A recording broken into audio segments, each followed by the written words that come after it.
está aquí, pues prescindimos del aparato este, ¿eh? Se oye, si no apagamos, que aquí tenemos buena voz, ¿eh? Se oye bien, ¿verdad?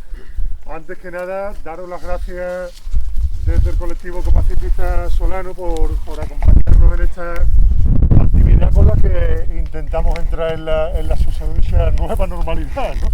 Que es la de antes, pero con mascarilla.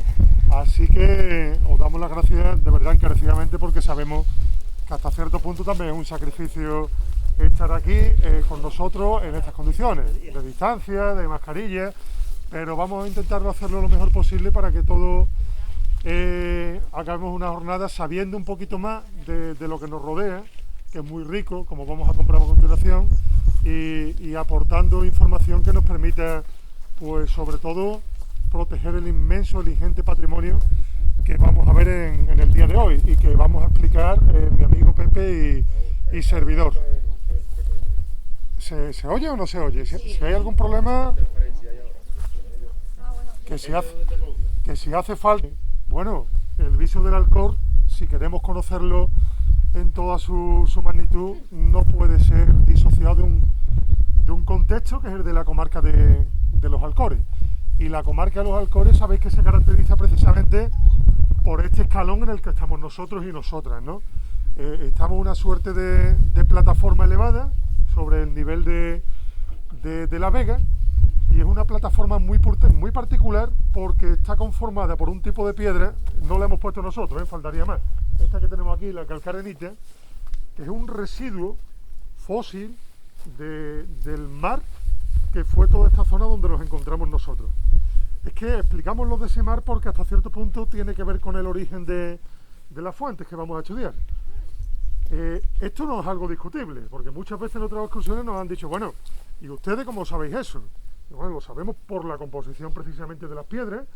Eso lo pasa por el microscopio y al 90 y tantos % son restos orgánicos de antiguos animales marinos, al margen de que aquí pues tenemos restos de megalodón, imagínense ustedes, tiburones de 25 metros, tiburones carnívoros de 25 metros de tamaño. Tenemos restos de cetáceos en el Museo de Alcalá de Guadaira.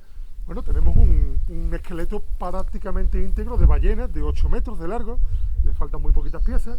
Son todos animales que demuestran que esto efectivamente fue un fondo marino.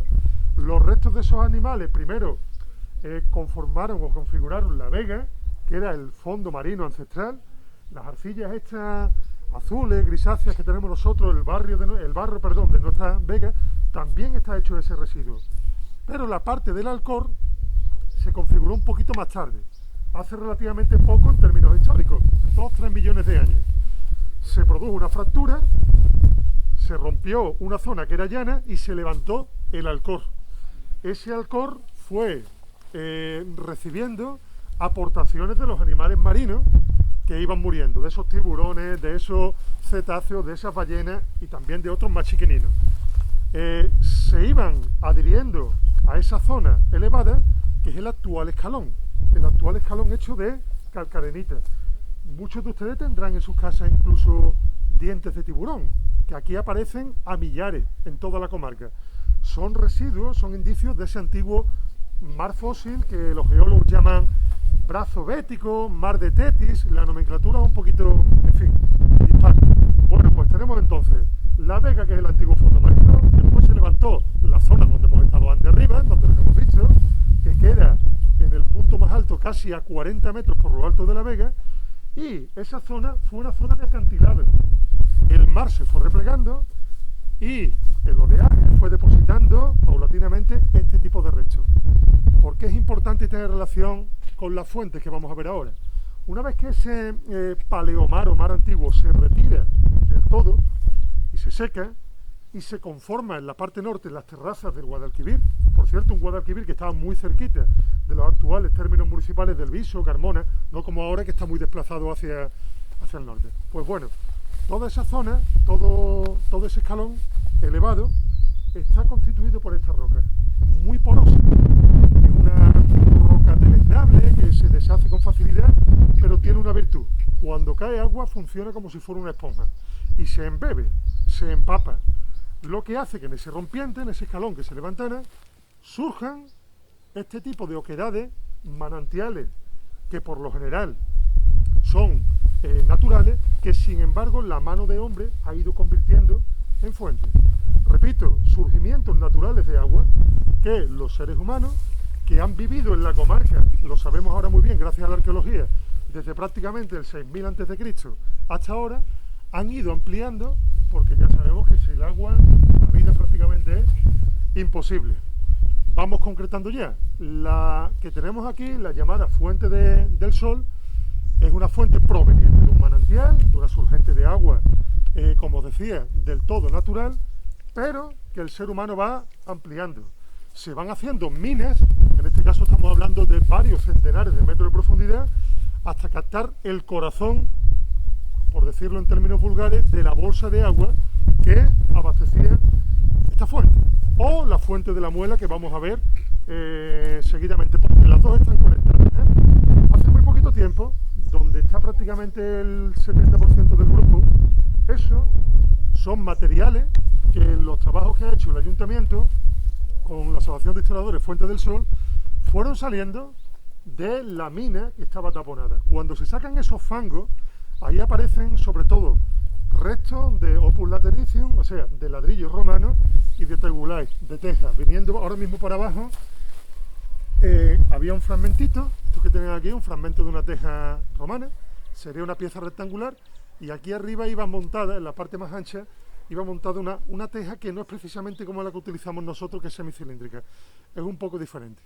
La estructura interior es romana, cuando menos, como mínimo, esta fuente empieza a ser explotada con fines agropecuarios por el Imperio Romano. Pero es que sabemos que antes del Imperio Romano, precisamente el promontorio que tenemos en la zona alta, la Tablada, era uno de los poblados más imponentes y más poderosos de toda la comarca de los Alcores, junto con Gandul y junto con la Tablada. Ese enorme poblado, amurallado, ahora lo sabemos a ciencia cierta, bueno, hace poquito tiempo, antes de la pandemia, hicimos una excursión y pudimos ver las murallas de Casamata que están en la falda lateral. En la falda occidental también las hay. Ese poblado, sin fuente, no hubiera existido jamás.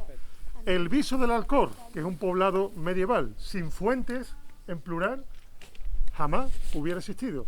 Este patrimonio que se encuentra en un estado tan lamentable, ciertamente, porque una fuente que no lleva agua, ya fuente no es. Y no lleva agua no solamente por la sequía, sino porque el proceso de limpieza y de mantenimiento tradicional y milenario que se les ha aplicado ya no se hace. Pero esto de aquí es el origen del Viso, uno de los orígenes del Viso y uno de los orígenes de sus poblamientos más antiguos.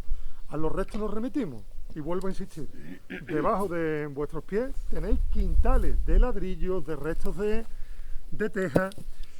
Los espeleólogos consiguieron adentrarse y descubrieron que había prácticamente pozos que en vertical iban abriendo lumbreras, vamos, como las llamamos aquí en el Viso, que en vertical desde la superficie iban adentrándose a esta galería, que presumiblemente desemboca en la otra parte de la Tablada y se comunica con el caño o con uno de los caños que también alimentan a la fuente de la Muela.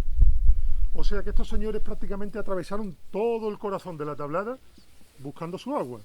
Ahora hay una propuesta muy chula que han hecho algunos arqueólogos y que dicen que desde aquí, desde la Fuente del Sol, se alimentaba precisamente toda la zona donde ahora mismo tenemos aquí abajo los algarrobos y la zona de la antigua estación, que era un yacimiento romano también. Yacimiento romano alimentado por el agua de los arroyos y por el agua que venía de aquí arriba. Agua en este caso potable y agua que abastecía a esos antiguos habitantes del Viso. Insisto, y por eso es importante el conocimiento de nuestra fuente. Nos indican que son los elementos sin los cuales pues la vida en los Alcores sencillamente no hubiera tenido lugar.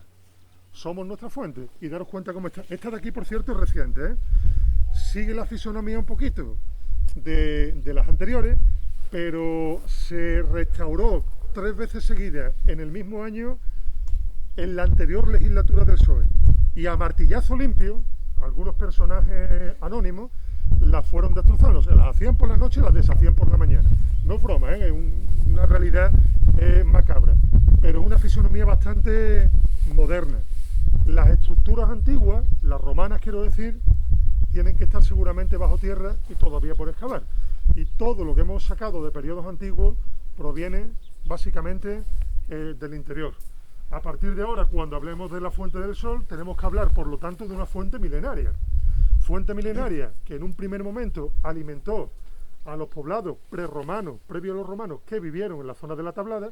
Esta gente llevarían el agua para arriba con bestias, ahí no existían sistemas de bombeo. Y los romanos, precisamente, que los vencieron y derrotaron, de hecho los romanos desalojaron ese poblado, pues la utilizan para regar sus villas.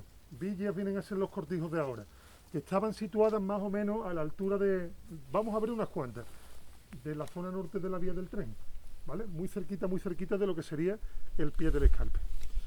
Yo creo que suficiente información histórica básica que vamos a complementar con la de la Muela, que son fuentes hermanas.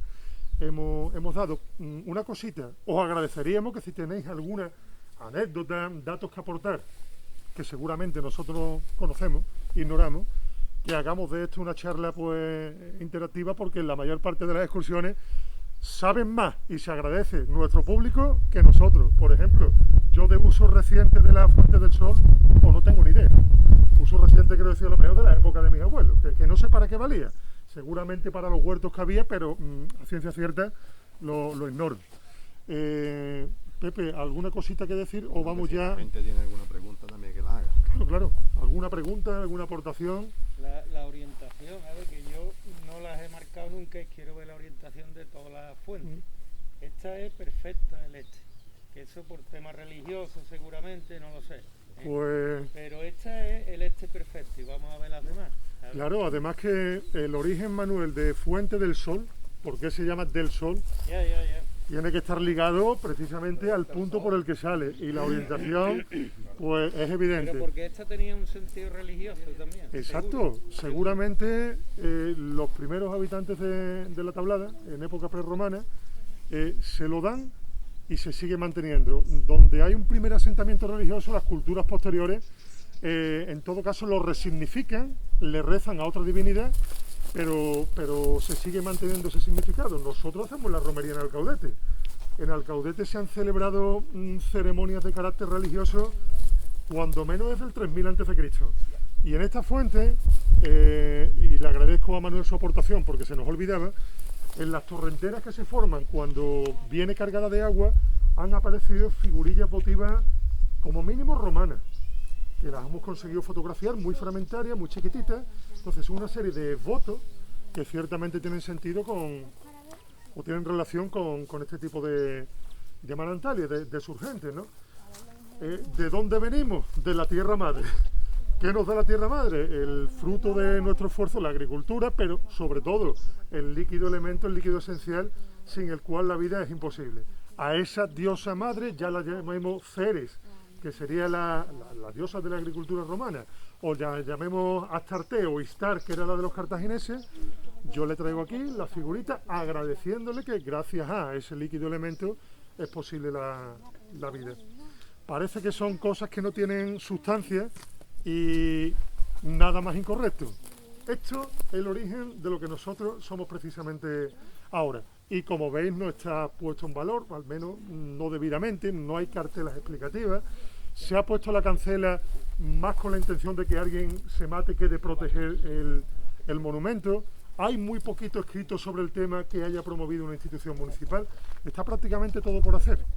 De hecho, los restos arqueológicos están ahí abajo y no se han depositado ni siquiera en el centro cultural, que hace a veces de mini museo municipal, mientras no tengamos uno en condiciones. Bueno, pues vamos siguiendo el caminito hacia la Fuente de la Muela. Perdón. No, comentarte, ¿hasta cuántos metros han intentado hasta ahí? Aproximadamente 30. Yo hablo de oídas, De 30. ¿Cómo se llama? El grupo de espeleólogos, ¿cómo se llama? La Asociación Andaluza de Espeleología, que es la que se ha encargado, con permiso del ayuntamiento y en colaboración con Fuente del Sol, la otra asociación de historiadores, los que se han encargado de sondearla. Yo creo que llegaron a menos de 50 metros y que lo que encontraron eran escombros, pero escombros que se han ido vertiendo, esas lumbreras, y muchos de ellos provenientes del rebaje que se hizo aquí cuando se habilitó la parte baja de la tablada para el recinto ferial. Este rebaje hizo que muchas de las lumbreras, porque ellos detectaron un par de ellas, si mal no recuerdo, pues han hecho que se haya ido colmatando. Lo que están intentando ahora es entrar por el otro acceso, pero también tener por lo visto problemas de escombro. Lo interesante, que llegado a unos 20 metros, porque la parte más reciente, la parte más cercana, mejor dicho, es del siglo XX, siglo XIX. Pero a partir de los 20-25 metros, las estructuras que encontraban ya eran bóvedas de cañón hechas con ladrillos romanos y con tejas romanas. No reutilizados, sino que era el sistema que utilizaban estos señores. Así que ahí se dieron cuenta el primer dato histórico que determina que como mínimo la galería tiene 2000 años. Sabemos que más. Repito, sin fuente de agua potable aquí, en la tablada no hubiera habido jamás ningún poblado, no tiene sentido. Se hubieran muerto de sed. Hay una cosilla añadida a lo que dice Manolita, a lo que pregunta. Tanto esta fuente, la fuente del sol, como la fuente de la tablada, tienen una actuación del hombre en busca del agua. Va justo a lo que se suele conocer como el complejo freático La Santa La Tablada. Es decir, va en dirección a La Santa. Y lo que van es buscando una zona que era rica en agua para reconducirla tanto para una como para la otra. Bueno, pues si nos importa, vámonos para la fuente de la muela. O yo es que no veo, de verdad. Avísame tú, Pepe, pero yo no veo nada. Venga, habla. Manol.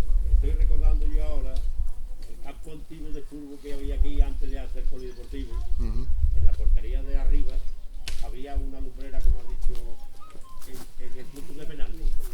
Y aquello lo taparon con piedras y eso, y pasaba por allí la galería esa. Hay toda una serie de lumbreras, concretamente lo que es el pabellón cubierto ahora en la zona de los jardines, también hay algunas tapadas, por eso digo que es que iba en esa dirección, en dirección a La Santa. Daros cuenta, aunque parezca una tontería o un dato anecdótico, la cantidad de tierra que se ha tenido que desplazar para hacer la galería principal o las lumbreras fue calculada por los espeleólogos, que salen toneladas y toneladas y toneladas. O sea, es un trabajo ingente, esto no es obra simplemente de una persona que quiere aquí un caño de agua. Tanto por razones religiosas como por razones útiles, aquí señores romanos o prerromanos con mucho dinero, movilizando a mucha mano de obra, hacen una obra de ingeniería brutal.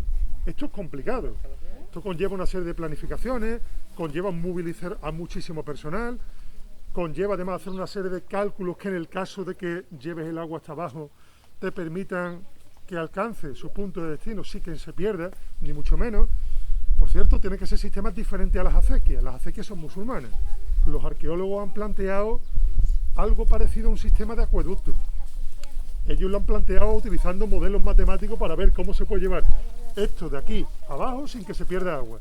¿Sabéis? Acequia vamos a ver una tajea, que es una versión un poquito diferente. Todo eso tiene que estar aquí. Todo está por excavar. Bueno, toda la tablada también.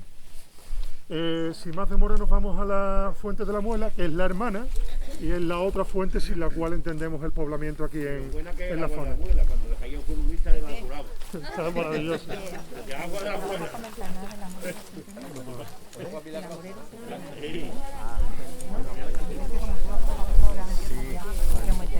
Vamos a ver, una cosilla que apunta Manol.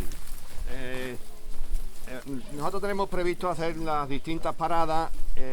Yo voy a comentaros tres aspectos fundamentales, lo que es el acuífero, un poco de la flora y un poco de la fauna.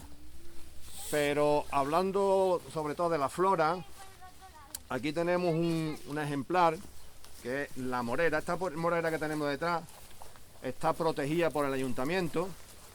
Esta morera es singular por eso, es una morera que debe tener bastantes años y es una muestra importante de la vegetación de la zona. Sí deciros que la morera no es un árbol autóctono, quiere decir que es un árbol que ha sido traído posteriormente, y la importancia que tiene es que su antigüedad y que está protegida. Vámonos para la morera. Vamos. Hombre romano.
Bueno, esta, como decíamos antes, sería la hermana, no sabemos si hermana grande o hermana chica de la anterior. Puede que las dos pusieran a la misma vez y siempre en relación al enorme poblado que había en la parte alta de la parte alta de la tablada. La fuente de la muela. Y los historiadores nos estamos preguntando todavía por qué tiene ese nombre.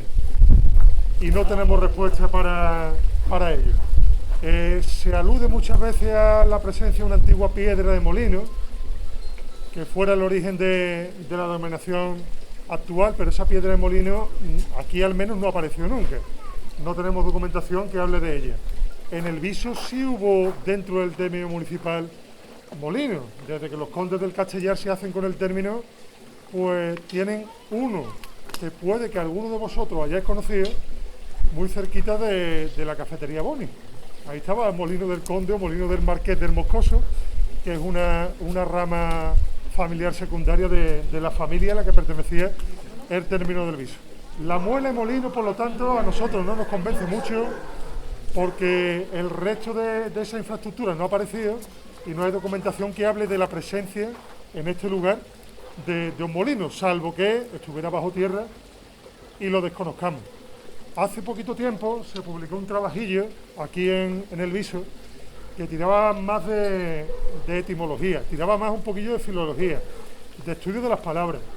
Y si os vais al diccionario de la RAE, de la Real Academia de la Lengua, es curioso como en la cuarta o quinta sección de la palabra muela aparece cerro escarpado con una cima en meseta o cerro artificial. Eso sí casa con lo que tenemos ahí arriba. La tablada no es artificial. La tablada es un promontorio, la tablada es parte del Alcor, es parte de ese acantilado, de ese mar fósil del que hemos hablado antes, pero la zona alta de la tablada sí es artificial, al menos en parte. A ver si lo de la muela ha perdurado desde entonces a través de los romanos hasta nosotros. A ver si aquellos fenicios, cartagineses que la habitaron, que la construyeron, que la fortificaron, le dieron el nombre de promontorio harto artificial que después latinizaron los romanos y ha llegado hasta nosotros. Insisto, muela, al margen de muela, de moler, de molino, significa también cerro en alto, artificial, escarpado, con superficie en meseta. Es que la descripción es casi exacta.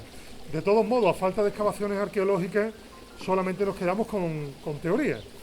Esta infraestructura que tenemos aquí, bueno, ya sabéis que es fruto de un remozamiento reciente.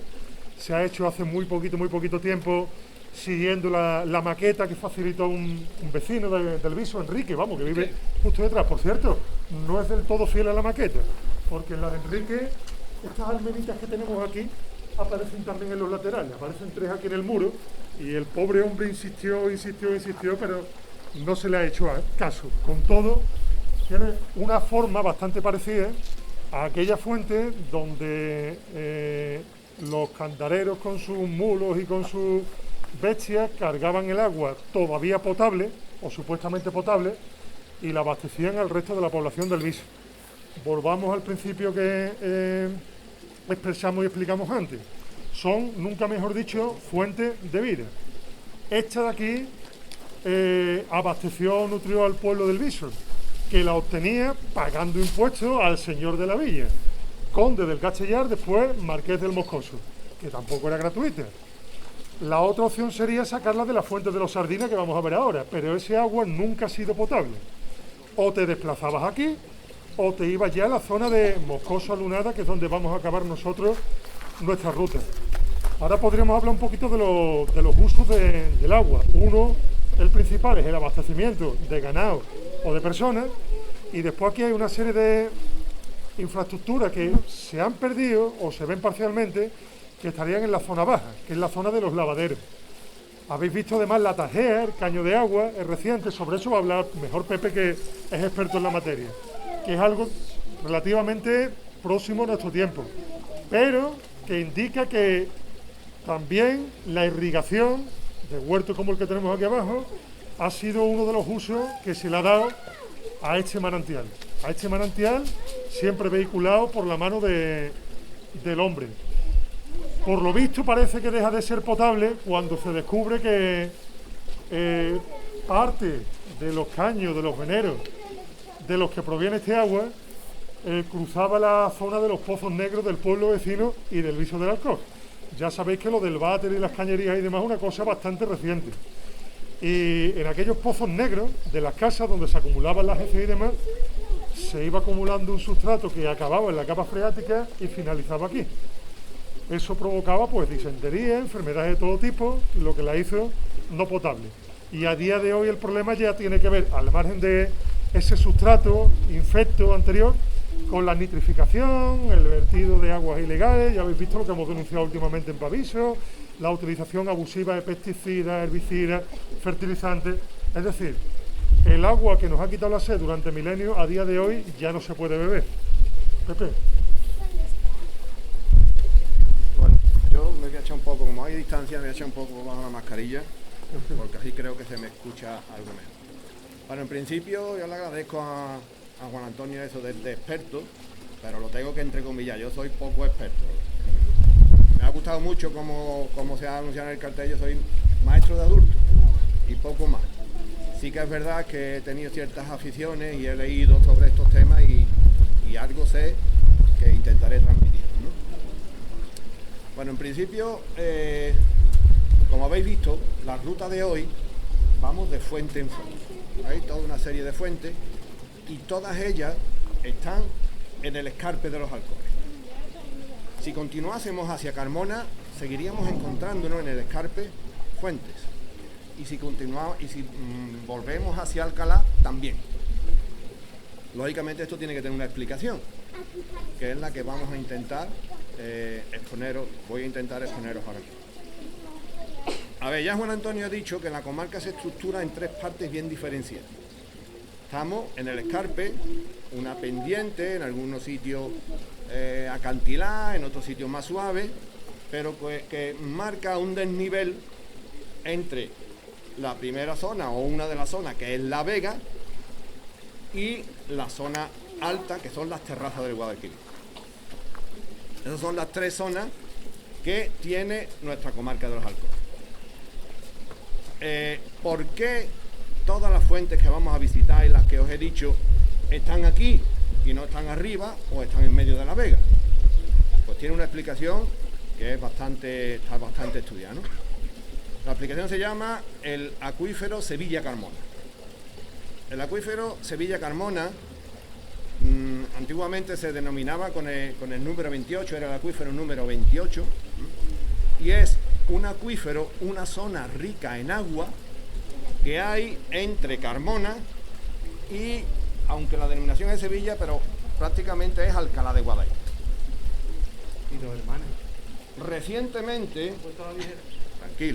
Recientemente esa denominación, esa demarcación del acuífero se ha modificado y se ha ampliado mejor. Y en los últimos alas que recogen hidrogeológicos, ha dicho David, que recogen los distintos acuíferos de la zona, se amplía el acuífero y se le da una segunda parte ciertamente diferenciada a partir del río Guadaira, que llega a Dos Hermanas, a Utrera, incluso a Los Palacios y Villafranca. Forma parte de la misma unidad, pero con diferentes características. Y además se le pone otro numerito. Ahora ya le han cambiado, ya no es el acuífero 28, ahora es el 05.47. Bueno, explicamos un poco lo que es el acuífero. El acuífero es una zona, lógicamente, subterránea, que existe vamos a hablar sobre todo del antiguo acuífero 28, entre Carmona y Alcalá de Guadaira. Ya Juan Antonio ha apuntado que ahí en el sustrato hay una capa importante de calcarenita, que es un material poroso, y esa capa, que suele tener en torno a unos 50 metros de altura, esa capa, al ser muy esponjosa, sirve de acumulación de agua. O sea, esa capa se empapa y acumula agua. acumula bastante agua, mucha, ¿eh? Se calcula que el potencial del acuífero es en torno a unos 175 hectómetros cúbicos de agua. Un hectómetro cúbico tiene 1 millón de litros. O sea que, en teoría, ahí en el suelo hay mucha agua. Bueno, pues ese acuífero tiene un borde, justo el borde, podríamos decir, sureste, justo en el escarpe. Entonces, al tener ahí el borde, pues en algunos puntos llega prácticamente a la superficie y ahí aparecen las fuentes. Esa es la explicación literal de la fuente. Si bien muchas de las fuentes que vamos a ver, pues ya hemos visto que tienen una actuación antropológica del hombre bastante importante, como por ejemplo la fuente de la Muela. Pero este sitio es muy adecuado para explicar esto del acuífero, porque aquí, aparte de la fuente de la Muela, y justo ahí, detrás de Pepe, veis que hay un surgimiento.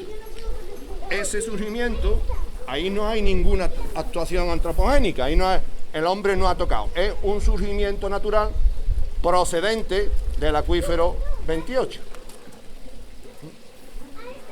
Esa es la explicación que nos dice por qué, que nos explica, valga la redundancia, por qué nos vamos a encontrar todas las fuentes en el escarpe de los Árboles. Como decía, el potencial de agua es bastante importante. Hidrogeológicamente las aguas no son de buena calidad, no son aguas muy buenas. En algunos puntos sí son aptas para el consumo, en otros no. Vamos a ver algunas que procedente del mismo acuífero, como la fuente de los Sardinas o la fuente del Consejo, no es apta para el consumo. Pero a pesar de no ser de buena calidad, ahora es que está hecho una mierda, ¿eh? Y aquí tenemos que decir que el acuífero está contaminado desde hace un montón de años. Mucha gente recordarán que tuvimos que beber durante bastante tiempo agua de cisterna, porque nuestro ayuntamiento se abastecía de pozos que sacaban el agua del acuífero y se contaminó fundamentalmente de nitrato y nitrito. Eso hace que no sea apta para el consumo humano. Esa contaminación prácticamente no se ha tratado, no se ha intentado nunca corregir y continúa. Pero no solo eso, sino que se está agravando, pero exponencialmente, ¿no? Casi todos habréis escuchado que ahora mismo hay un episodio de contaminación del acuífero que es bastante importante. Hay una serie de pozos en la zona cercana a la población que están manando agua literalmente negra. Hay un episodio de contaminación. Aquí hay alguna persona que lo conoce bien, Manuel, porque entre otras cosas se ha puesto en conocimiento de la Fiscalía de Medio Ambiente, porque las administraciones, pues la verdad es que están mirando para el lado y no están haciendo ninguna actuación con respecto a este problema que es, digo, bastante importante, porque se está contaminando el acuífero de una forma seria, ¿eh? Aparte de esto, también hay, lo comentaba Juan Antonio, recientemente una denuncia porque hay una empresa en nuestro pueblo que afortunadamente está trayendo muchos puestos de trabajo, pero con el tema medioambiental no se está portando absolutamente nada bien y está vertiendo aguas contaminadas continuamente, con nocturnidad literalmente, porque lo hacen de noche y alevosía en terrenos que se van a filtrar y van a contaminar el acuífero. No creo que haga falta que os digáis qué empresa es, porque todo el mundo lo conoce. Eso está provocando un problema medioambiental y sobre todo para el acuífero que es bastante grave. Bueno, pues aparte de este comentario de lo que es el acuífero, bueno, os decía, solo un apunte, el acuífero es más complejo de lo que parece, ¿no? Porque realmente en la zona de las terrazas no hay solo un acuífero, hay al menos tres, es decir, hay tres capas distintas por las que corre el agua o por que se empapan por agua, ¿no? pero evidentemente la más importante es las calcarenitas, o sea, la franja de las calcarenitas. Y deciros que esa franja lo que hace es que recoge las aguas pluviales, y al tener abajo un sustrato impermeable que son las margas azules, lo que todo el mundo habréis escuchado hablar por aquí, el barro azul, cuando de hecho da pie hasta un dicho, ¿no? Que llegando al barro azul deja de escarbar porque ahí no vas a encontrar más agua. Es la capa impermeable que sirve de base a ese sustrato que se empapa de agua y que permite que el agua corra. El flujo del acuífero es en dirección de Carmona hacia Alcalá. El agua, la cuesta abajo podríamos decir está entre Carmona y Alcalá. El agua no fluye nunca en ese sentido contrario. También el acuífero llega prácticamente hasta el Guadalquivir. También el acuífero tiene un pequeño flujo hacia el río Guadalquivir. Esa capa lo que hace es se impregna de agua, si bien también hay en algunos lugares que hay ciertas fisuras por las que corren pequeños ríos subterráneos. Esa capa se impregna de agua. Si hacemos un pozo, pues cuando llegamos a la zona que tiene agua, pues empieza a entrar, en ese hueco empieza a entrar el agua. Normalmente por exudación y el vaso del pozo se llena, ¿no? En algunos sitios, al haber esa fisura, hay otros pozos que se llaman de corriente, que hay unas pequeñas fisuras en las calcarenitas que permiten una circulación más rápida del agua. Si el pozo da con esa fisura, pues se va a llenar de agua mucho más pronto, ¿no? Posiblemente no, seguro, esa es la razón por la que los pozos que os he comentado están muy contaminados, porque son pozos de corriente y ahí circula el agua con mucha más velocidad, con mucha más caudal, y si coge ese contaminante que posiblemente provenga de algún colector de aguas residuales averiado, pues nos está contaminando todo el agua. En fin, más o menos esta es la historia del acuífero, lo que yo pensaba comentaros sobre el acuífero. Luego íbamos a hablar de un par de cosillas más. Primero, bueno, yo comento el tema del uso y tú el de la fiesta igual. Venga, a ver, ¿alguna cosilla sobre el acuífero? Sí, pero habla de la terraza que aquí no estamos hablando. ¿A qué altura? Intentamos. A ver, el punto más alto de la comarca es un cerrito que hay entre Elvisa y Carmona, que estamos a 143 metros sobre el nivel del mar. Sí, esto es el Carmona. Aquí, entre Elvisa y Carmona. ¿Dónde está Pablo? Aviso, vale. El arrobo de Solano. Ese es el punto más alto en altitud sobre el nivel del mar. Sí. Entonces, ahí hablamos de las terrazas, desde ahí. No, las terrazas hablamos desde aquí, ¿Desde dónde estamos? desde el escarpe, el piso ya está en la terraza, Vale. el pueblo, hasta el Guadalquivir. Vale. Esa es la terraza, Cuando la zona de hablas las de terraza terrazas. es todo lo que... Eso es, toda la zona de los olivares. Vale. Siempre has dicho tres capas en el acuífero. La básica, la que está sobre el barro azul, que es la de las rocas, de esponja. No la fuerte. Las otras dos son menos importantes y son capas que hay fundamentalmente de arenas y grava. Una está a unos 15 metros de profundidad, entre 15 y 25 metros, y otra entre 25 y 30 y tantos metros.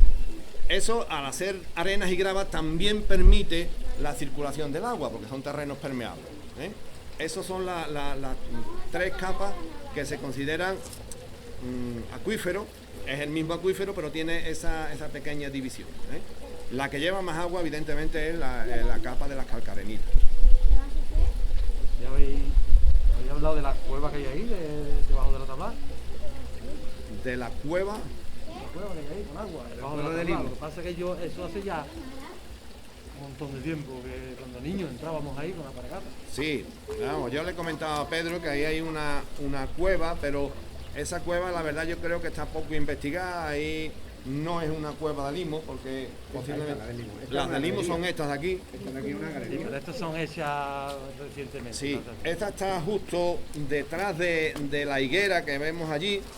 Yo no sé si la apertura está todavía visible o se aterró cuando se hicieron Se ve algo todavía. las obras esas, pero yo de esa cueva tengo poca información, no sé si don Antonio. Ahí, Ramón, cuando empezamos la Fuente del Sol, en la otra, comentamos que los espeleólogos que han accedido a la Fuente del Sol y que la están estudiando, entienden que es de la misma época, o sea, al menos en época romana, también empieza a hacerse una infraestructura ya más grandota que conecta a una con la otra.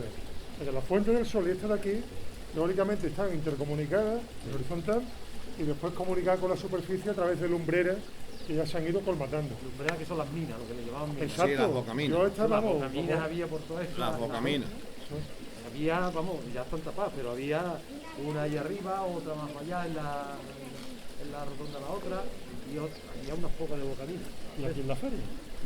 En la feria, en el recinto ferial, también había algunas. Lo que pasa es que esa, con el rebaje, cuando se rebajó la tablada, esas se perdieron. De hecho, ellos accedieron por la Fuente del Sol y el primer obstáculo que les impidió el paso fue precisamente una lumbrera que se había colmatado, tanto de basura como de restos provenientes del rebaje de la tablada. O sea, aquí en la parte alta también las había. Acolmatado. O sea, que te había llenado de... Exacto, De relleno, tierra. relleno. Bueno, seguimos un poquito y terminamos pronto, que si no se hace esto muy pesado. Comentar solo, las fuentes evidentemente tienen una función, tienen unos usos. Ya Juan Antonio apuntaba que los núcleos de población tenían que estar cercanos a una fuente porque si no, no podían subsistir.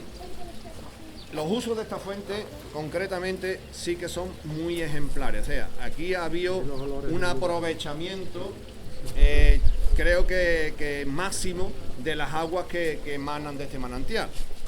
En principio, las aguas tal como emanan eran recolectadas por los aguadores cierto tiempo y era la que servía para el consumo humano. Después, una vez que el agua sale de ahí, por una tarjeta que no es esta, evidentemente, esta es bastante moderna, el agua corría hacia los dos pilares abrevaderos que aparecían ahí. Ahora solo hay uno, había otro antes, otro que estaba un poco más alto que este. Esos pilares abrevaderos tenían una función fundamental para el ganado, aquí venía a beber el ganado, y eso enlaza ahora un poco con lo que va a comentar Juan Antonio de las vías pecuarias. Pero después de que el agua fuera utilizada por el ganado, pasaba a unos lavaderos públicos que están ahí, están aterrados y están justo debajo de la zarza grande aquella que tenemos allí frente a la derecha. Allí se utilizaba para lavar la ropa. Pero todavía ese agua, como había un remanente de agua, un sobrante de agua, todavía era utilizada. Ese agua de ahí pasaba a la alberca de la huerta, la antigua huerta de la Muela, y en la alberca se recogía para regar la huerta. Entonces aquí tenemos un ejemplo muy evidente de un uso muy racional, súper ecológico, del agua que emanaba de esta fuente. Vamos a subir para arriba, Pepe, si no te importa, y explicamos lo de las vías en el siguiente punto. ¿Vale? Ahí vamos a hacer un comentario sobre las vías pecuarias, pero lo pasamos para el otro para hacer esto un poco más ameno, ¿vale? Si queréis alguna cosilla... Que pueden ver a gente, porque ha hecho una obra que descubre ahora lo de los caños, lo pueden ver aquí. Sí, en la remozación que se ha hecho de la fuente, uno de los planteamientos era hacer visible el cañón que suministra el agua a la fuente. Entonces ahí a la derecha hay una pequeña puertecita con una reja que permite ver un poco la fuente por dentro. Si alguien quiere pasar a verla, pues que pase y ya seguimos.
de los puntos neurálgicos del viso del Alcor.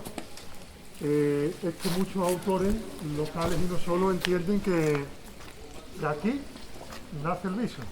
Y vosotros diréis, a ver, es un poquito contradictorio. Si nos habéis dicho que ya en época romana hay poblamientos en la Tablada, o que previamente allí había cartagineses, fenicios, etcétera, etcétera, ¿cómo es que el viso nace aquí? A ver, hay que diferenciar el viso del Alcor con su nombre, como pueblo, como entidad municipal, que nace en el siglo XIV, y hay que entender que previamente hubo poblamientos y poblaciones dispersas, no en este núcleo precisamente. Ahora vamos a explicar por qué precisamente este es un sitio muy poco idóneo para vivir, tiene muy poco sentido, es una cosa muy curiosa. Bueno, ese viso histórico nace aquí. Hubo, sin embargo, otras poblaciones cuyo nombre no conocemos ni vamos a conocer, que estuvieron dispersas a lo largo de toda la comarca, de todo el escarpe sobre todo, siguiendo antiguas, ancestrales vías pecuarias que siempre han tenido vínculos con fuentes de agua potable. El problema es que esta de aquí no es potable y sabemos que nunca lo ha sido. ¿Cómo diantres nace un pueblo en torno a una fuente que da agua que no se puede beber? Y la cuestión no está ni mucho menos resuelta, ¿eh? Pero vámonos por partes. Primero el nombre. Le comentaba a Pepe que yo no había visto el azulejo, ¿eh? Los dos azulejos, mejor dicho. Y vemos que a lo largo del tiempo ha ido oscilando, ha ido cambiando. En los siglos XV y XVI, en el siglo XIV no tenemos constancia documental del nombre que tenía. Pues se la llama fuente del concejo. Salvando las distancias, algo así como el ayuntamiento antiguo, aunque la democracia por aquella época no existía, aún. Después en el 17 la conocemos como Fuente de la Villa.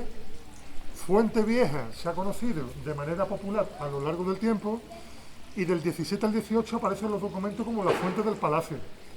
El palacio, sabéis que estuvo ubicado aquí y que fue víctima de la especulación inmobiliaria del último tramo del régimen dictatorial de Franco, quiero decir.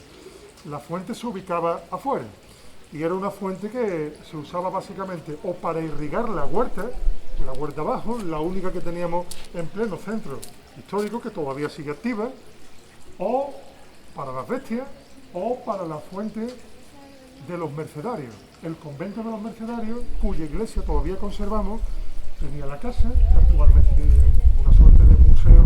No sabemos muy bien qué es, ¿no? Pero el Centro Cultural Corpus Christi era donde residían los hermanos mercedarios, que llegan al Viso en 1604. Y el conde, sabemos que les cede un caño de agua que irrigaba su patio y una huerta que tenía en la trasera. La pregunta es la siguiente: ¿cómo diantres surge un pueblo en torno a una fuente que no da agua buena? Ya comentábamos antes que la fuente de agua potable por antonomasia eran la fuente del Sol y la fuente de la Muela. ¿Por qué no surge el Viso allí? Cuando los romanos llegan y luchan contra los que vivían en la Tablada, los calientan bien, los quitan de en medio. Estamos hablando de los cartagineses, no sé si os suenan un poquito estos de Aníbal, los elefantes y demás. Le zurran bien, y los romanos eran muy poco pietosos, eran muy poco compasivos. Por lo general pasaban a cuchillo a todos los hombres, a las mujeres no. Tiene lógica, ¿no? Al marido me lo cargo, que es el que da problemas. A la mujer me hace falta porque mis legionarios se quedan aquí y con alguien tienen que procrear. En época imperial romana, en la Tablada no había nada, no hemos encontrado ni un resto chiquitito, o sea, aquello se desmontó por completo. Entonces aquel poblamiento no pudo ser el origen del Viso porque Roma se lo cargó. Es que Roma, de hecho, aquí no creó ninguna población. Lo que hizo fue fundar pequeñas villas, cortijillos dispersos, en la misma falda del Alcor, siguiendo vías pecuarias que todavía están activas o cercanas a ellas, y alrededor de puntos de agua potable. O sea, aquí, en época romana, tampoco había nada. Este lugar, por lo tanto, ha estado desierto hasta el siglo XIV. Y en el siglo XIV ya tenemos un documento de Alfonso X, escrito en galaico, donde se explica el milagro de Nuestra Señora do Viso. ¿Del Viso cuál? Porque es que en la época había 20 y pico. Hay algunos autores locales, por cierto, el milagro es que al noble de turno se le pone mal un pájaro y bueno, la Virgen y alguna relación tiene también con el tema del agua que no consigo montar. Intercede y el pájaro, bueno, pues se cure. Y se supone que esa es la mención más antigua que se hace al viso del Alcor. Pero eso es un documento literario. Documento histórico tenemos en el siglo XIV, tiene que ver con la toma del reino de Sevilla por las tropas del rey santo, Fernando III. Y ahí a algunos de sus combatientes se les ceden determinados lotes de tierra. Ahí cuando aparece ya el viso del Alcor, mejor dicho, el viso tal cual, como una donación a un antiguo maestre que acompaña a ese rey. Y el viso ya establecido aquí, repito, en una zona donde no hay agua potable. ¿Por qué no lo pusieron, por ejemplo, en el Moscoso? Es que vamos a ver que la del Moscoso sí era potable y en el Moscoso había poblamiento siempre. ¿O por qué no reocuparon de nuevo la tabla? Nos dicen los historiadores que el viso se puso aquí porque el otro señor, que era el de Mairena, y ahí tenemos problemas desde hace ya prácticamente un milenio, se les estaba comiendo el terreno a los de Carmona. Es decir, Carmona llegaba hasta aquí y lo que hacen es una jugada maestra. A uno de mis antiguos guerreros le doy un cachito, lo pongo allí en la linde con el coñazo del duque de Arco, que es el otro, porque el concejo de Carmona y el duque de Arco se llevaban de muerte, y el viso del Alcor parece ser que surge como una especie de tapón para contener a los marineros. Cuidado, cuidado. Eso son teorías, no está demostrado. Lo que sí es cierto es que las fortificaciones, porque en el viso había fortificaciones de época medieval, tenemos en los documentos del siglo XV algunos que hablan de mis castillos del viso. Y tenemos fotografías del siglo XX que prácticamente en esta calle, en el arranque de la calle Albaicín, por cierto, esa calle era transitable. La calle Albaicín sube y la parte trasera también bordeaba el palacio. Pues ahí tenemos fotografías donde aparecen algunos de esos fortines medievales. Fortines medievales para contener a los marineros por el oeste y para contener al enemigo árabe por el sur. Morón de la frontera ¿con quién? Con el reino nazarí de Granada, que por la noche nos venían aquí, nos daban de torta y se llevaban a nuestras mujeres. Estamos hablando de una época muy conflictiva. Este agua no es buena para el uso humano, pero sí es muy buena para el ganado o para la huerta. Castillo, ganado de combate, quiero decir, caballo. Alimento, con tierra muy fértil. Ese es el origen del viso.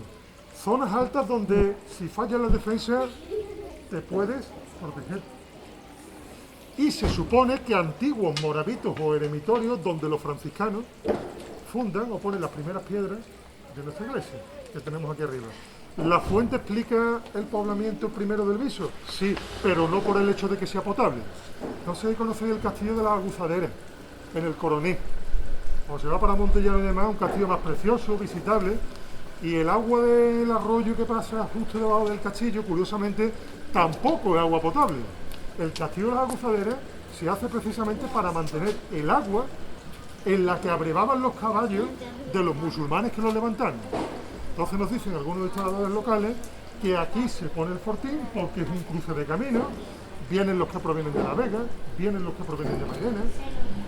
Aquí es donde se pone ese tapón bisueño contra los musulmanes o contra señores de otras casas nobiliarias hostiles, y aquí es donde poquito a poco se va montando nuestro pueblo. Ten en cuenta, más o menos, taponazo. Ten en cuenta que esto es muy diferente, El Viso era un pueblo donde la gente por la calle, es que no había calle, yo voy a utilizar la palabra calle, pero lo que había era una especie de senda muy estrecha. Los mercenarios cuando llegan hace 400 años la describen y hablan de que todos los años se despeñan vecinos. Despeñarse no da un tropezón en una zancadilla y hacerte un moretón, no, caerte y matarte. Que el pueblo tenía un firme muy deleznable, muy endeble, y que en la fuente constantemente se ahogaban niños. Aquí, o sea, que esto que tenemos nosotros ahora no tiene absolutamente nada que ver con la fuente del concejo del siglo XVI. De hecho, tenemos el acta de una reunión de ese concejo aprobando el remozamiento porque otra vez de nuevo se les había ahogado un niño. Esta de aquí, por lo tanto, debía ser profunda, tener una estructura muy distinta a la que estamos viendo, y sabemos que estaba alimentada por, como decía Pepe, aquí se ve bien la pendiente, ¿no? Se ve que tenemos arriba esas 3 bolsas de agua del complejo freático que por decantación, siguiendo un poquito la ley de Newton, desemboca aquí abajo. y tenemos lumbreras prácticamente hasta la zona de las terrazas. La calle Lumbrera, a lo mejor a algunos suena, y la calle Lumbrera coge el nombre de esos pozos que en vertical iban facilitando el acceso a las galerías, que son kilométricas, que traían el agua hasta aquí. Son un poquito lo que sabemos de esta señora que tenemos frente a nosotros actualmente. Aquí nos dicen algunos que nace el viso. Yo estoy un poquito de acuerdo con esa teoría, porque poner el centro de un pueblo en un lugar donde no se puede beber, eso es de gilipollas, vamos, salvo que tenga un sentido de tipo militar. Y tenía un sentido de tipo militar doblemente. A los carmonenses les daban las tortas, los marineros y los moros por abajo. Les pongo aquí el tapón, les doy el casito de tierra, porque ya sabéis que el viso, si veis la extensión de Carmona, incluso la de Mairena, que son casi 80.000 kilómetros cuadrados, y el taponcillo de menos de 20, que es el viso, por ahí les pongo mi castillito, se lo doy a un señor no muy poderoso que no dé mucho ruido y me contiene tanto a los unos como a los otros. Y el agua te la busca, campeón. O la sacas del Moscoso o la sacas de la Muela y te las traes con los aguadores para arriba en cántaro. Pero repito, eso es una teoría, que por cierto es un tema que nunca se va a resolver, porque nos falta la documentación de tipo escrita, que es la básica para resolver estas cuestiones. Y nada, yo sobre esta fuente no tengo mucho más que añadir. Si aquí el compañero Pepe quiere decir algo sobre el tema. No, aclarar una cosita nada más, que hemos hablado durante un montón de tiempo que las fuentes tienen sus galerías, y esas galerías, cada cierto espacio, tienen lumbreras. Me he acordado. Las lumbreras es lo que normalmente nosotros llamamos bocas de pozo. Esas lumbreras tienen una función fundamental. Estas galerías han sido excavadas a mano, y había que sacar la tierra. Entonces, una galería que tiene 1 kilómetro, venir de 1 kilómetro a traer la tierra aquí a la entrada de la galería, pues era un trabajón. Entonces, ¿qué es lo que hacían? Pues hacían una bocamina y cada ciertos 100 metros, y conforme iban excavando, sacaban la tierra por la bocamina, no tenían que venir a la boca de la galería. A su vez, esas bocaminas también permitían el acceso, en algunas galerías que son muy largas, permitían el acceso por distintos puntos a la galería o cañón de los manantiales. Y por último, aquí se da prácticamente el mismo aprovechamiento de la fuente que hemos explicado en la fuente de la Muela. El abrevadero, aquí posiblemente este agua no es que no sea potable, es que es muy salobre, es mala de sabor. Posiblemente si no tenían otra cosa, pues en algún momento también algún traguillo caería, ¿no? Pero fundamentalmente el abrevadero, la alberca de la huerta abajo, que era la huerta del concejo. Posiblemente la huerta también tuviera lavaderos y luego el riego de la huerta. Yo quería comentar una cosa en relación a la problemática de la acuíferos, porque a mí me parece que uno de los principales males que tenemos en la sociedad de hoy es que hemos perdido el contacto con la naturaleza, el vínculo con la naturaleza.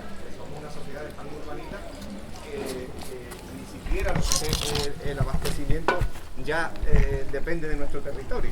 Es decir, que incluso el abastecimiento alimentario, el 70% de los alimentos, por ejemplo, de cereales que nosotros consumimos hoy en España, provienen del extranjero.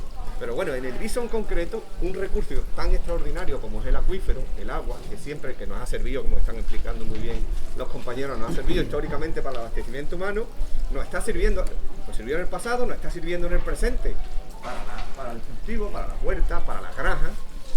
El suministro viene de ahí.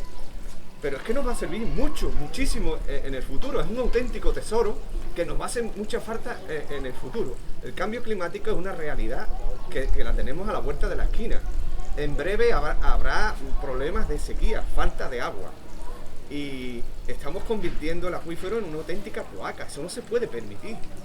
O tomamos conciencia de eso y nos movilizamos. Nosotros no paramos de decirlo, estamos haciendo denuncias, pero hay un ponerse de perfil por parte de las distintas administraciones, y hay que pegar un ardamonazo, porque desde el año 90, en febrero de 1990, se declaró el acuífero contaminado por nitrificación, por los nitratos.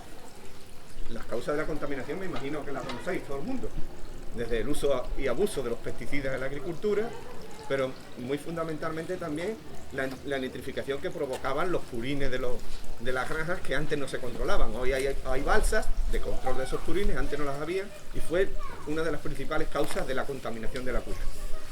Pero hoy tenemos otro problema agravado que está convirtiendo las aguas en aguas negras, y es que los colectores en muchos sitios son auténticos coladeros, se filtran por todos lados, y esa es posiblemente la causa de la contaminación que está teniendo ahora mismo los 12 pozos esos que hay, que pertenecen al mismo venero, desde la cabecera que está en la urbanización El Manantial hasta el pago de los Cantosales, donde está el pozo de Abain,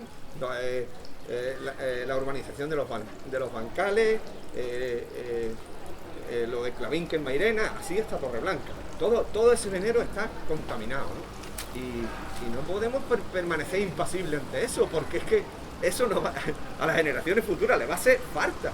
Y posiblemente nosotros, esa necesidad con la tecnología que hay hoy, de poder potabilizar de nuevo ese agua, va a ser un recurso que haya que hacer. Sin embargo, podemos encontrarnos con un agua que sea auténticamente una cloaca, prácticamente inutilizable. Y eso no se puede permitir. Entonces, por eso hago un llamamiento, tenemos que pegar un ardabonazo. Nos estamos planteando movilizaciones con este asunto, porque llevan más de un año con aguas negras. Y eso es insostenible. Eso no se puede permitir, como digo.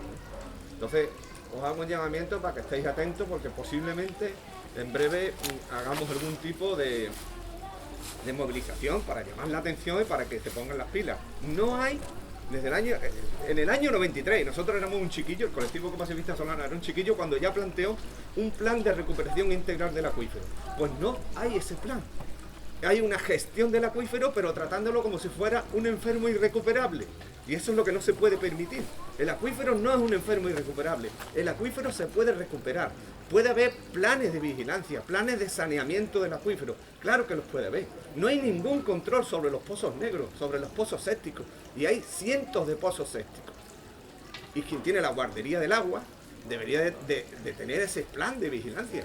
No se puede permitir a estas alturas que haya tantos pozos sépticos que se convierten en auténticas cloacas. ¿Y qué es lo que hace que luego el acuífero esté como esté? Es que puede haber un problema de seguridad alimentaria. Es que los cultivos, las hortalizas que nos estamos comiendo, se están regando en algunas ocasiones porque el hortelano no quiere perder dinero con aguas negras. ¿Os imagináis que se dé un problema como se dio con el pepino, por ejemplo, en Alemania? El pepino que tuvimos que exportar, que estaba contaminado con, no me acuerdo la bacteria esta que era. ¿E. coli? Sí, pero Exactamente. fueron ellos, venga, aquí no iba el pepino contaminado. Pues imaginaros que pase aquí. En Alemania, en Montenegro. Imaginaros que pase aquí, que haya un brote y que caigan un montón de gente. No se puede permitir eso. Y hay que actuar con rapidez. Ya está bien, ha pasado más de un año. Ha pasado más de un año. Desde octubre está saliendo el agua negra. ¿A qué esperamos? Entonces, ese es el llamamiento que hago. Nos tenemos que poner las pilas todos. Y si la población no actúa, si no se moviliza, las autoridades van a seguir poniéndose de perfil.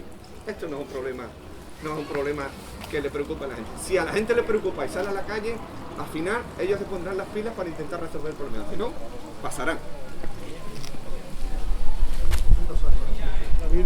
Y ya está. Como os decía, siempre núcleos de población muy antiguos, de una época en la que prácticamente los metales se conocían pero no se utilizaban masivamente porque su producción era muy cara, y ya tenemos pequeñas comunidades que no es que vivieran aquí, se iban desplazando desde Gandul hasta Carmona y se iban desplazando por una autovía prehistórica muy segura, con un firme que no fallaba. Esto cuando llueve no se enfanga.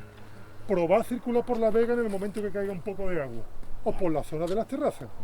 Tenemos prácticamente 44 kilómetros de autovía prehistórica desde el Gandul, donde tenían su sepulcro. Si vais al campo militar, allí en las canteras, allí están los enormes dólmenes megalíticos de la Cueva del Vaquero. No sé si lo habéis visitado en alguna ocasión, porque ahora los han cercado, ya no se puede. Dolmen del Térmico, no, dolmen de la Casilla. Allí es donde se enterraban. Y vivían haciendo el tránsito hasta Carmona, ida y vuelta constantemente. En verano se desplazaban a los cerros albarizos. En todos los cerritos de la Vega se han encontrado restos de estas comunidades. Durante el día trabajaban allí, cerca de zonas también sus molinos de mano. Por la noche se venían a sus campamentos, estaban en la espalda. Que se sentían indefensos, subían hasta arriba. En la época de sus romerías, cuando les rezaban sus divinidades. Y poquito a poco, conforme se fueron sedentarizando, el centro principal lo situaron en Carmona. Si vais a Carmona, a la altura del convento de Santa Clara y demás, en el subsuelo, allí tenemos ya prácticamente 80 fosas de tipo circular cavadas en la roca dura. Algunas son silos donde guardaban el grano y otras son cabañas con los muertos enterrados prácticamente in situ. Carmona fue la primera ciudad prácticamente de todo el entorno, una de las más antiguas de Europa entera. Y esto que tenemos aquí es una autovía prehistórica, siempre conectada a puntos de agua, siempre en alto, con un campo de visión amplísimo. Veis que se ve prácticamente el pico de Algámitas al fondo, la sierra de Grazalema. Y al norte, ahora mismo con el caserío, no lo vemos, dominas toda la sierra de Cazalla, la Sierra Morena, de donde extraían la materia prima para hacer tus herramientas. O sea, desde el punto de vista para que te la palabrille. Y vamos a ver además, nuestro compañero Manuel, un hallazgo que él, otra persona que no conozco, han publicado hace muy poquito tiempo, que es un auténtico tesoro. Ellos, en cuanto lleguemos y nos indiquen el lugar, si lo tienen a bien, nos van a dar noticias excelentes sobre una de esas fuentes antiguas milenarias que, bueno, si no llega a ser por su labor, pues permanecerían ahí ignoradas y sin ser conocidas por nadie. Bueno, una cosita muy rápida, vamos a ver. Fundamentalmente, para los que estén un poco escépticos, nos dirán, esta gente se están quedando con nosotros, ni ahí. Agua con la nueva sorgente interesantísima que han encontrado Manuel y Antonio, ¿verdad? Antonio, hace poquito tiempo, está el lugar donde nos encontramos nosotros ahora. Muchas veces, cuando los profes le estamos hablando a los profesores, a los niños, sobre todo de historia antigua, les comentamos que las piedras hablan. Y eso te queda un poquito de aquella manera, porque no entienden el concepto verdaderamente que tú quieres transmitirles. Es decir, si saben, mira... ¿Qué ocurre? Que claro, ahora el nivel freático está bajo y por ahí no sale agua. Y además ocurre que claro, la mano humana pues ha modificado todo el entorno. Lógicamente, si hay una fuente, el agua tenía que salir para algún lado. Claro, allí tenemos la pista. El agua ahí corría, ahora el agua es utilizada por la granja y tal, pero allí tenemos la pista. Allí hay un incipiente arroyo que no ha podido ser roturado por la agricultura, que era el arroyo que daba origen el Pocito Saco.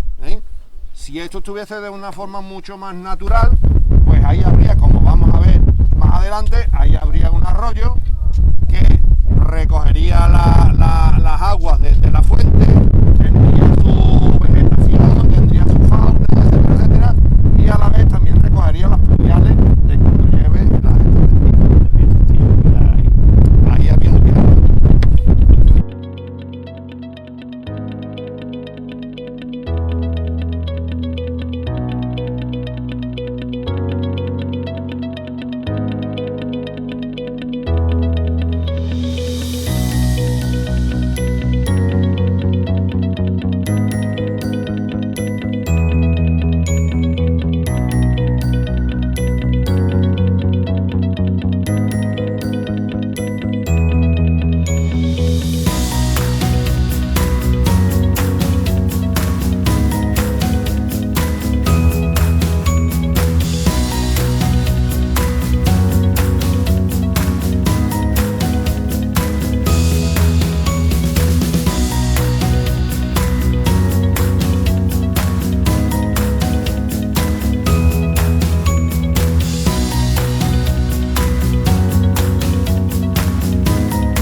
Yo creo que las cabras beben ahí.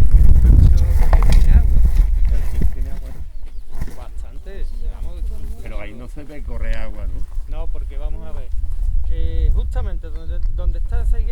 hay un abrigo, que ese abrigo ha sido excavado.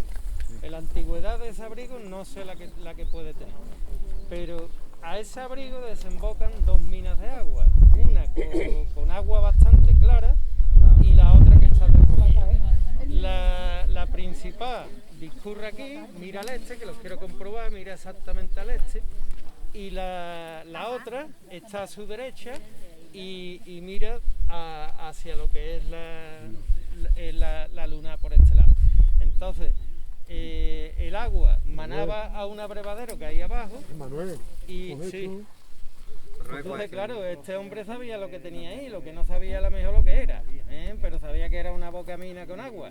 Eso ya tiene agua a la causa. Que descubrimiento ninguno, más bien redescubrimiento. Y ahí hay mucha humedad, algo tiene que haber de agua, la humedad es de lo Entonces, verde. yo pienso que esta puede estar conectada con el Pocito Saco, justamente por debajo de todo el promontorio este que tenemos aquí. Y vamos, para mí lo que me llama la atención es que el este perfecto está justamente siguiendo la línea donde desagua la mina principal, igual que Fuente del Sol, exactamente igual. Y son arcos de medio punto perfectos. Si vemos la mina, está perfectamente labrada formando un arco de medio punto perfecto a lo largo de un pasadizo que se vislumbra que puede tener unos 20 o 30 metros. Y ya lo que hay después no lo sé, pero lo que se ve por lo menos 20 o 30 metros, labrado perfectamente en la roca y mirando justamente al este. Entonces una mina en esta dirección. Sí. Y la otra para acá, la otra a la derecha. O sea, viene justamente perpendicular. Pero viene de aquí de abajo. Perpendicular, bueno, siguiendo un poco la línea del arco. Siguiendo la línea del arco, más o menos. Entonces, pues, justamente las dos dan el mismo punto, que es un poquito más hacia acá de la higuera esa que veis ahí. Y la higuera es en un abrigo. Yo pienso que el cabrero le da agua con... Y esto no puede tener, no puede tener relación con la de la lunada. Yo creo que va para el promontorio este que acabamos de recorrer. La lunada tira también para allá, ¿no? Puede que sea las galerías de la luna recogerán de todo el puerto, tanto de este lado, de esta farda, como de aquella. El agua corre para acá, desde luego. Claro. ¿Habéis visto el vídeo que ha hecho de las minas? ¿No lo habéis visto? En el grupo, estáis en el grupo de Solano, ¿no? En el grupo Ahí sí que corresponde, como hemos estado viendo a lo largo de todo el recorrido, al arquetipo de las fuentes de la cornisa.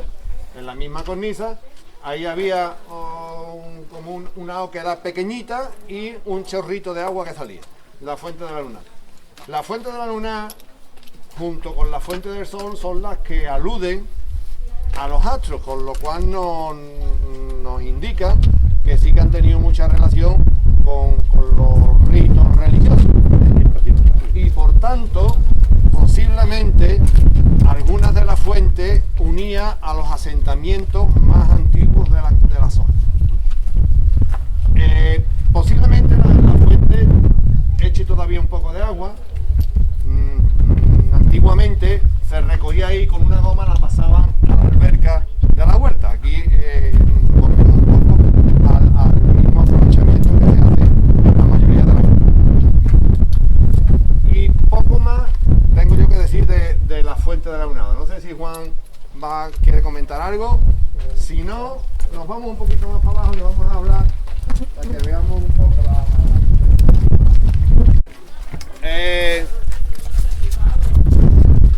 más abajo igual lo vamos a ver mejor, pero empezamos a comentarlo aquí. El aprovechamiento venía a la alberca y se aprovechaba para el cultivo de la huerta, pero el sobrante de agua lógicamente tenía que ir a algún sitio. Ese sobrante pues iba al arroyo de la Luna, que vamos a ver ahí más adelante. Y esto es lo que nos da un poco pie a hablar un poco de la vegetación de la zona. Nuestra comarca tiene un clima mediterráneo subhúmedo, seco, con influencia atlántica, porque estamos cerca de la zona de Cádiz, ¿no? Eso factores, eso, el clima y el suelo, son los que van a ser determinantes a la hora de la vegetación que en el lugar se va a desarrollar. Vamos a hablar primero, en principio, de la vegetación que hay en las orillas de los arroyos, que es distinta a la que nos vamos a encontrar en las zonas secas, ¿no? Aquí, en teoría, se daba origen un arroyo que en su estado original tenía que tener una vegetación en sus márgenes, la vegetación de ribera.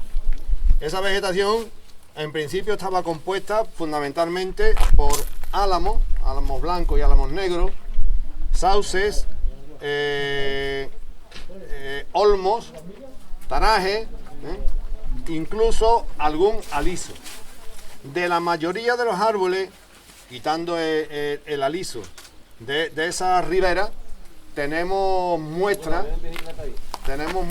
en algunos de los arroyos, fundamentalmente los arroyos que mantengan agua, porque la vegetación de ribera necesita continuamente agua, y fundamentalmente en el Salao, ¿no?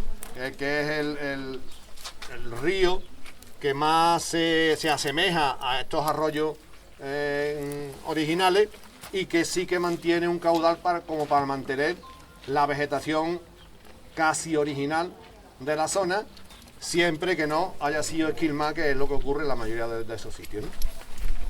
Entonces, en ribera pues tenemos ese tipo de vegetación. Muy distinta es la vegetación que nos vamos a encontrar en la zona seca, la zona que no hay agua. Y en la zona seca, los expertos dicen, los fitosociólogos, que son los que estudian el bosque originario de las determinadas zonas a estudiar, dicen que nuestra zona tenía ellos lo llaman una asociación dominante que se llama Oleoceratonium. Los nombres son un poquito raros, pero lo aclaramos rápido. Oleo es de olivo, óleo es de olivo, y ceratonium es de Ceratonia silicua, que es el algarrobo. No nos quedan, o al menos quedan pocos restos de ese tipo de bosque primitivo que en teoría había en la zona. Tenemos un resto que es bastante importante, que es en el Cerro del Toruño, que hay una cebuchal que se conserva más o menos bien, pero sí nos quedan elementos aislados. A lo largo de la cornisa, los algarrobos, esos algarrobos, son en principio de los árboles que mejor se adaptan a nuestra zona y que llegan a tener un desarrollo clímax, que le llaman los técnicos, que es un desarrollo máximo, ¿no? La máxima expresión de esa vegetación. Junto con esos dos árboles predominantes, son los que mejor se dan en esta zona, los expertos dicen que en los bosques originales había también fundamentalmente encinas y alcornoques, que son los árboles más representantes del tipo de clima mediterráneo. Y también nos quedan pocos, pero sí que nos quedan algunas muestras.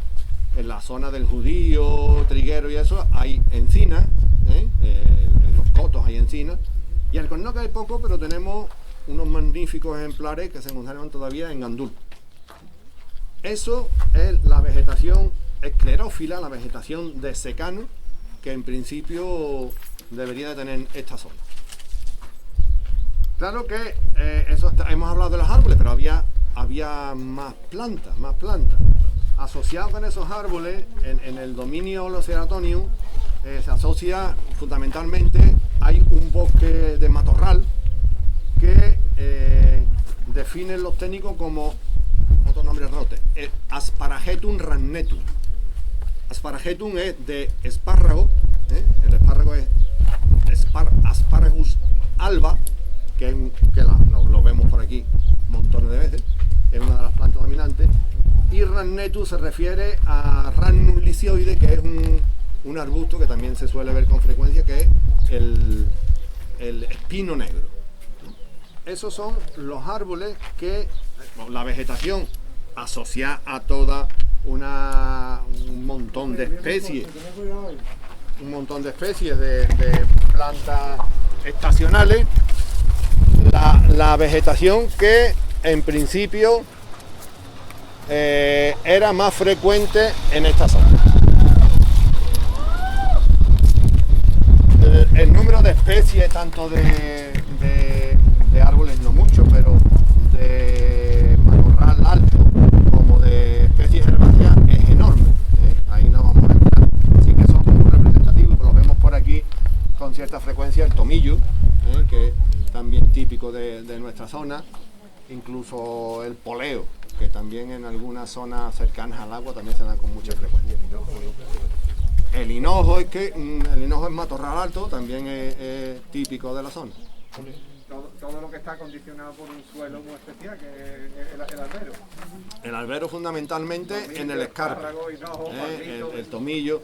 Luego los árboles sí que tienen unas apetencias de suelo mucho más amplias, no tiene por qué ser albero. De vegetación podríamos estar hablando, yo no mucho más, pero que es un tema muy amplio y no creo que con alguna pincelada así un poco orientativa creo que es suficiente de momento.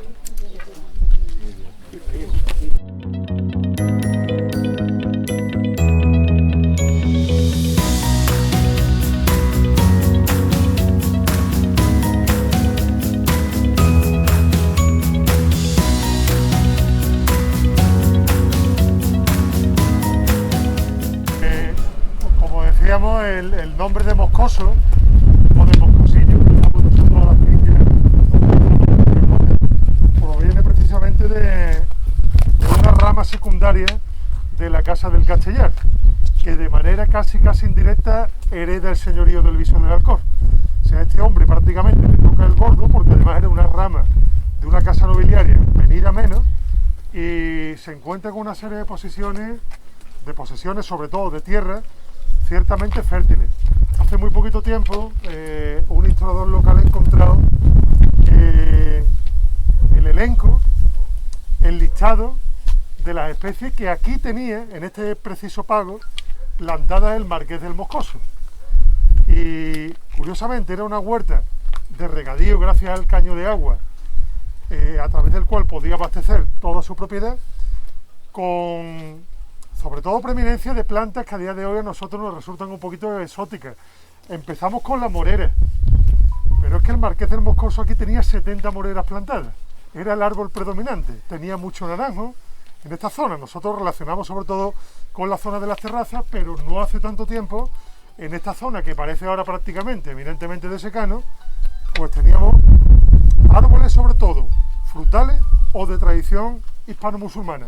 Y se nos dice además que la morera no era solamente por aquello de la mora, sino que era para la cría de gusanos. Miramos ahora en lo que se ha convertido en un pago que prácticamente era un vergel, era un oasis hispano-musulmán, y tenemos olivar y tenemos secanos y tenemos prácticamente un secarral. O sea que esto se ha ido empobreciendo con el tiempo de una manera tremenda, hasta el punto de que produce lástima.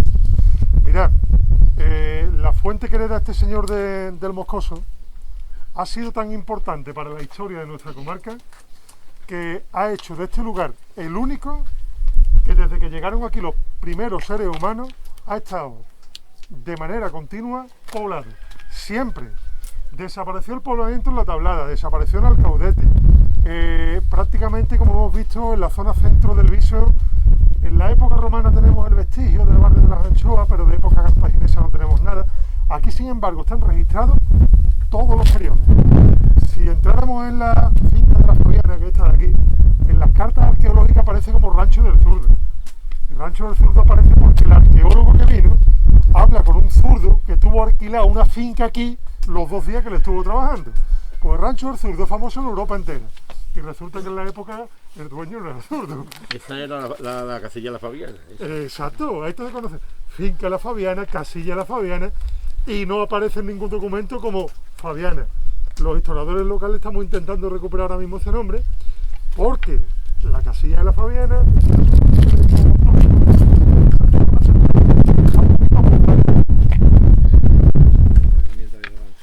ahí tenemos un yacimiento romano que arranca prácticamente desde el rancho y se adentra en la vega kilómetros, prácticamente hasta el terreno que tiene el ayuntamiento para hacer la romería.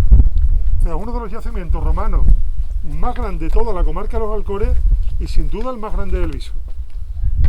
Pero brutal. Después lo ocuparon los visigodos, los musulmanes, los cristianos, hasta el día de hoy.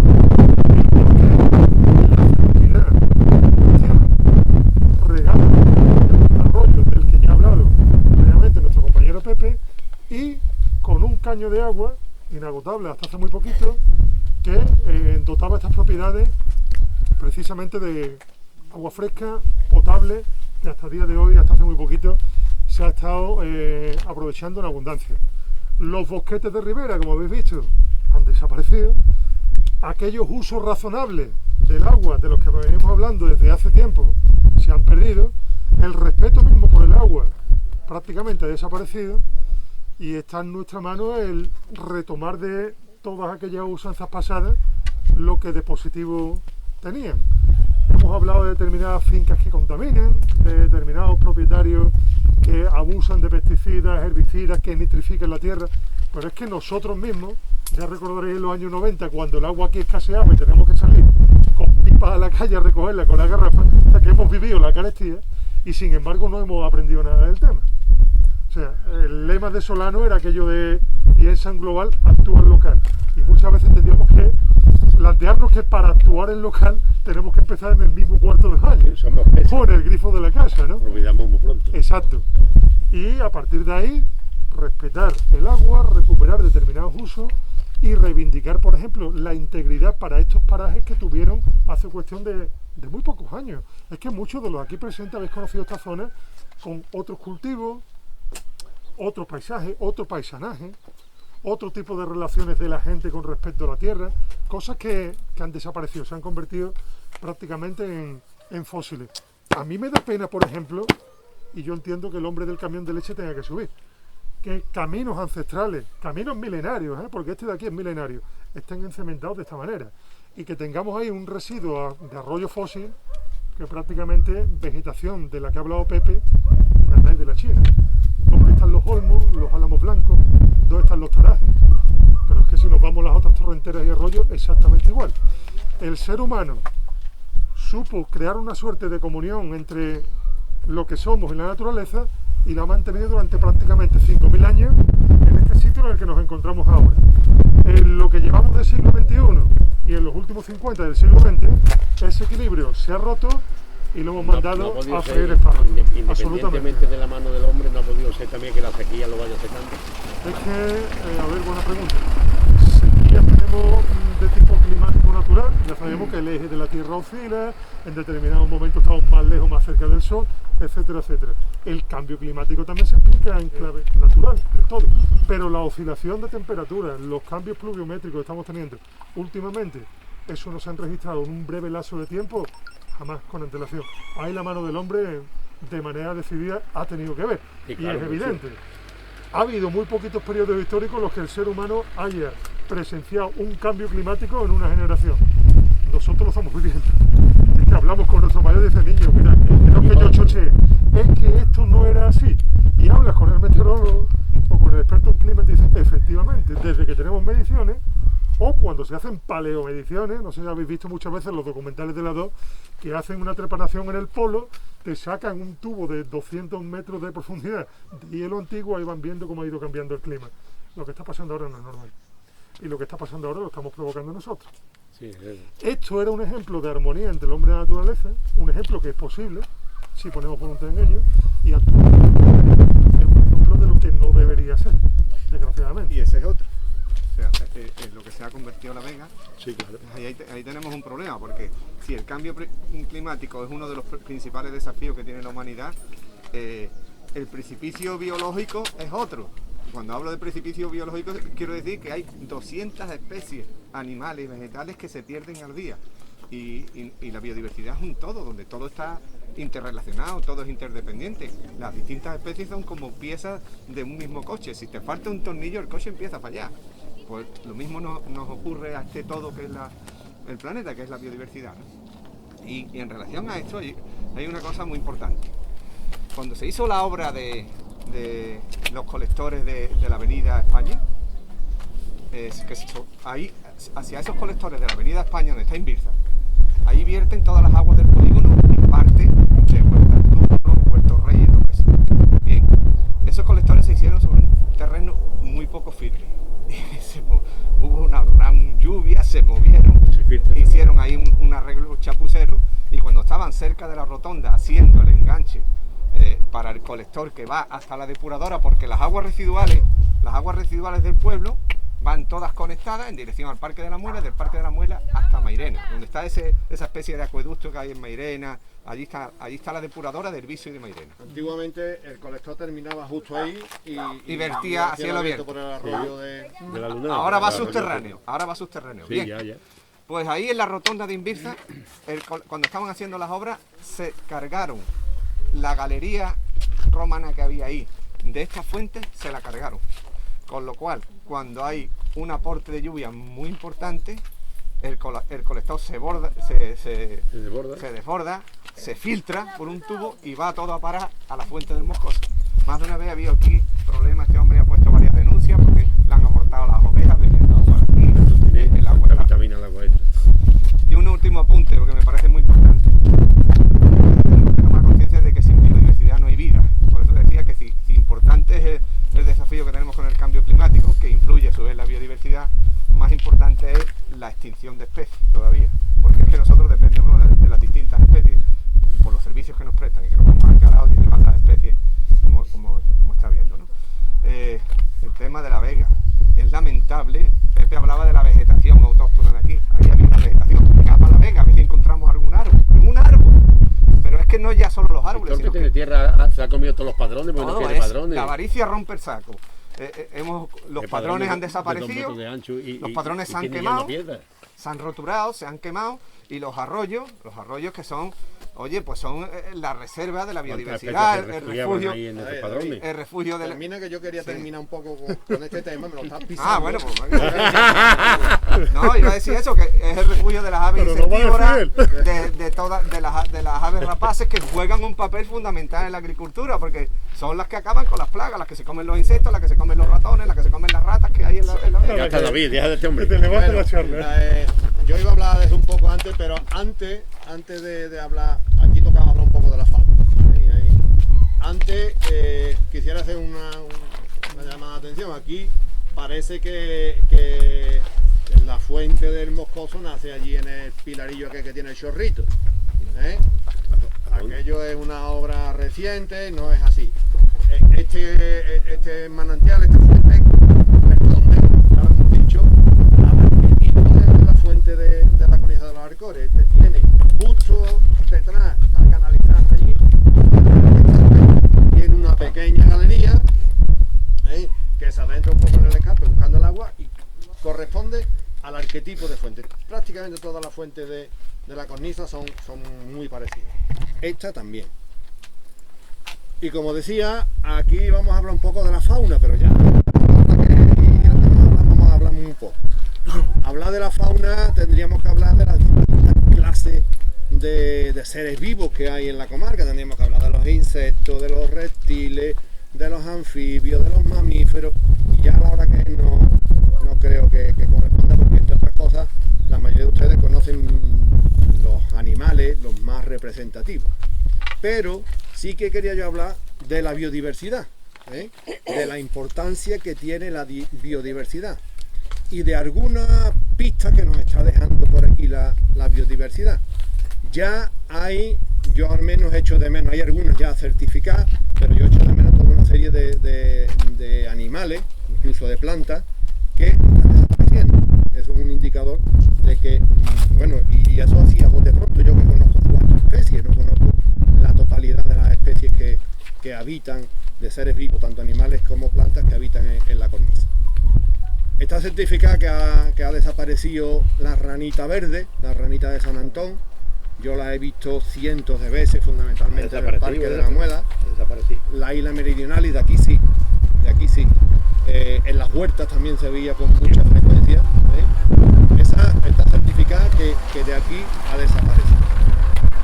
Pero yo os pregunto, ¿cuánto tiempo hace que no veis un lagarto celado por aquí?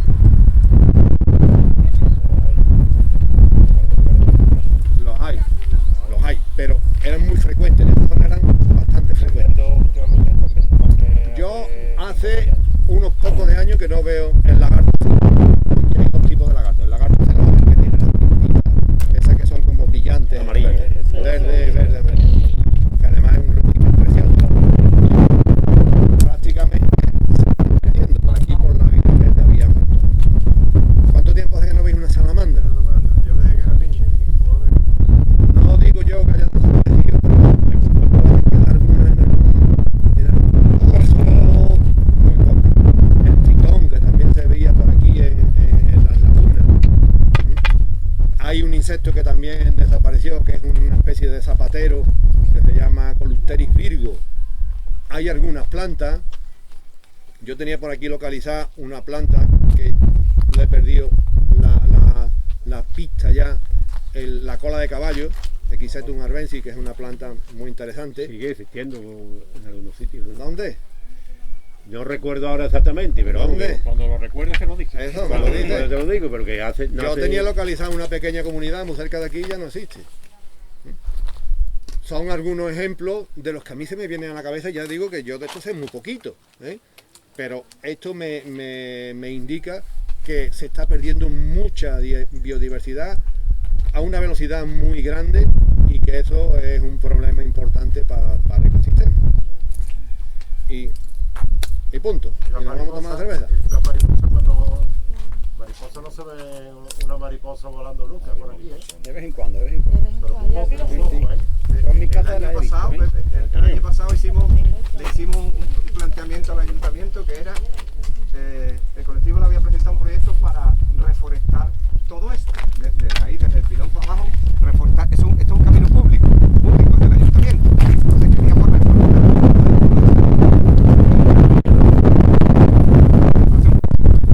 Y no pudimos hacerlo porque el ayuntamiento no tiene inventario para subir este camino. Entonces, el problema es que decíamos que en la propiedad de otro planta el árbol de marginal.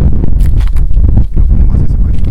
No había manera de saber qué es del ayuntamiento. No hemos hablado, que teníamos previsto también hablar un poco de las vías pecuarias, pero ya no vamos a hablar.